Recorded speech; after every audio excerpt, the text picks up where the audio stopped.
यहाँ पर हम बात करने वाले हैं नेशनल एजुकेशन पॉलिसी 2020 के बारे में। अगर आप social media Facebook, YouTube, Instagram, Twitter पर अवेलेबल हो तो आप हमें फॉलो कर सकते हैं और प्ले स्टोर की लिंक जो है डिस्क्रिप्शन में मिल जाएगी आपको, वहाँ से हमारी एप्लीकेशन भी आप डाउनलोड कर सकते हैं। तो यहाँ पर हम डिटेल डिस्कशन करने वाले हैं कौन कौन से चेंजेस हुए हैं सिस्टम में, वो हम पढ़ेंगे। जीडीपी का कितना कंट्रीब्यूशन है, टोटल जीडीपी का कितना कंट्रीब्यूशन एजुकेशन में खर्च होता है और बाकी कंट्री कितना खर्चा करती है।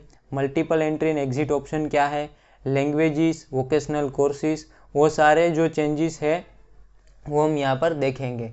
तो यहाँ पर ministry of human resource development has been renamed as ministry of education. और यहाँ पर अगर हम बात करें एजुकेशन पॉलिसी की, तो पहली एजुकेशन पॉलिसी थी वो 1968 में आई थी, उसके बाद 1986 और उसमें थोड़ा चेंजेस हुआ था 1992 में। उसके बाद नई जो एजुकेशन पॉलिसी आई है तो वो है 2020 NEP 2020। ठीक है, तो यहाँ पर हम डिस्कस करते हैं 10+2 system is replaced as a 5+3+3+4। वो क्या है? 10+2 यानी कि क्लास 1 से लेके क्लास 10 तक, 2 यानी कि क्लास 11, 12, यानी कि जो हम सब्जेक्ट सिलेक्ट करते हैं साइंस, कॉमर्स और आर्ट्स, जो स्ट्रीम हम सिलेक्ट करते हैं वो।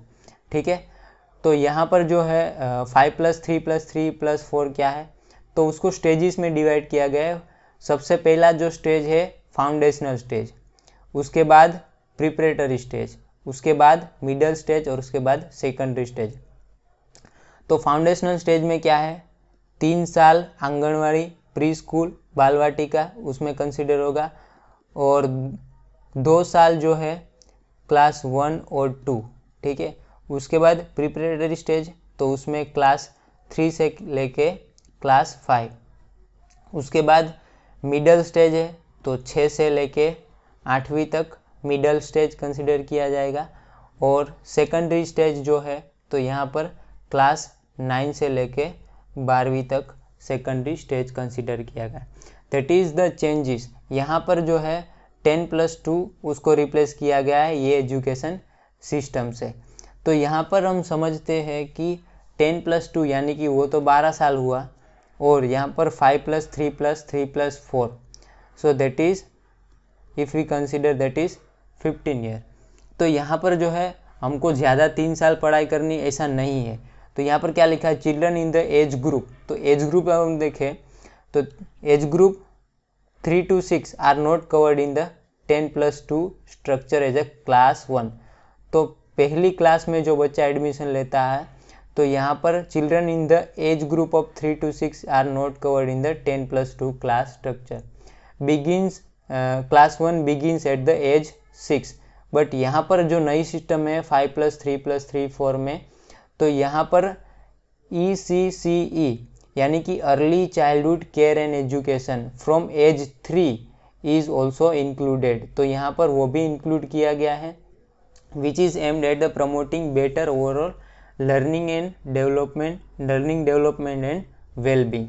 ठीक है, उसके बाद अगर हम बात करें तो multilingualism and the power of language. तो यहाँ पर क्या लिखा है कि wherever possible the medium of instruction, यहाँ पर ठीक से पढ़ेगा, medium of instruction until at least grade 5 but preferably till grade 8 and beyond will be the home language, mother tongue, local language और रीजनल लैंग्वेज।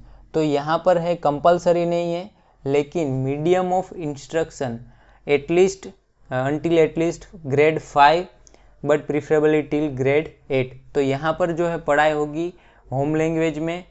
तो ये जो कंपलसरी नहीं है, लेकिन जो है वेरेवर पॉसिबल यहाँ पर दिया गया है।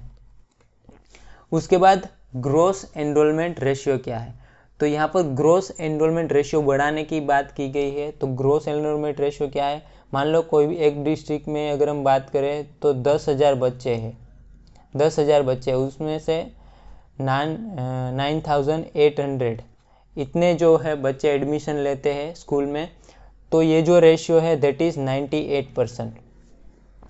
अभी जो है क्लास 11 और 12 की अगर हम बात करें तो ये रेशियो कम है।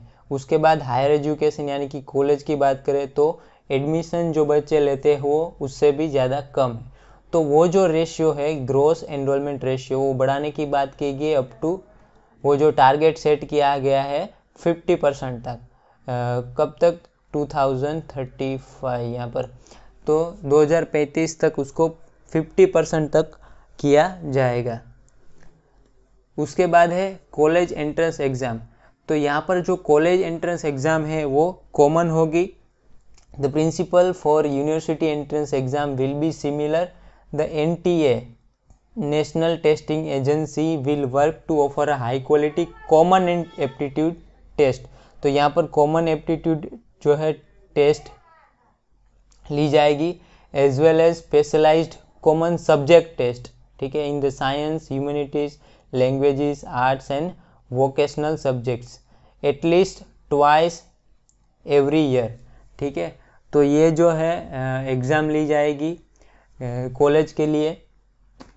उसके बाद है under graduation will be of either 3 और 4 years with multiple entry and exit option. तो यहाँ पर क्या है, मान लो आपने किसी भी स्ट्रीम आपने चॉइस की, तो उसमें फर्स्ट ईयर अगर आपने कंप्लीट किया तो आपको सर्टिफिकेट मिलेगा। अगर आप उसको छोड़ना चाहते हो तो छोड़ सकते हो, लेकिन आपको तब 1 साल कंप्लीट करने पर आपको सर्टिफिकेट तो मिलेगा। अभी के सिस्टम में नहीं है, 3 साल की डिग्री है तो वो आपको कंप्लीट करनी है तभी आपको मिलेगा, तभी आपको डिग्री मिलेगी।